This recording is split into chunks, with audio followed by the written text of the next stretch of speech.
গ্র্যাভিটেশনের 2017-তে নিটে আসা একটা প্রবলেম দেখাচ্ছে।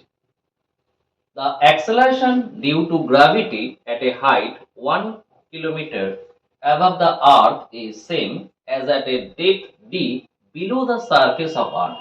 Then option A, d equal to 1 kilometer, B, d equal to 3 by 2 kilometer, C, d equal to 2 kilometer, and option D, d equal to half kilometer.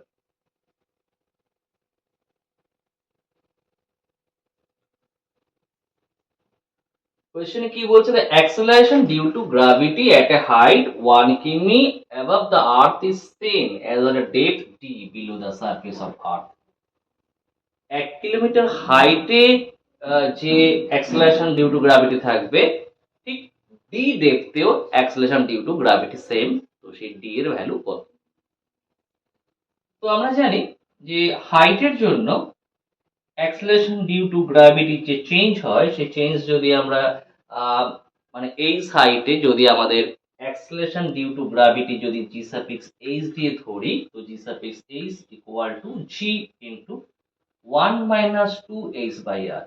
এটা কিন্তু অল্প উচ্চতার জন্য, যেহেতু এখানে হাইট জাস্ট 1 কিলোমিটার, তাহলে এখানে হাইট তো অল্পই আছে, তো সেই কন্ডিশনে আমরা এটাই অ্যাপ্লাই করতে পারবো।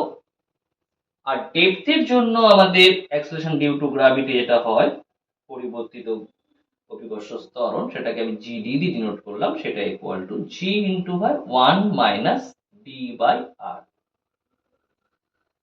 এখন 1 কিলোমিটার হাইটে যে অভিকর্ষজ ত্বরণ আর ডি গভীরতায় অভিকর্ষজ ত্বরণ দুটো নাকি সেম, অর্থাৎ এই জিএইচ আর জিডি সেম, যেখানে জিএইচ এর যে হাইট সেটা হচ্ছে 1 কিলোমিটার। তার মানে জিএইচ আর জিডি যদি সেম হয়, তাহলে বলতে পারি এটা আর এটা সেম। তাহলে g into 1 minus 2h by R equal to g into 1 minus d by R. G g both side থেকে কেটে গেল, তাহলে 1 minus 2h by R equal to 1 minus d by R.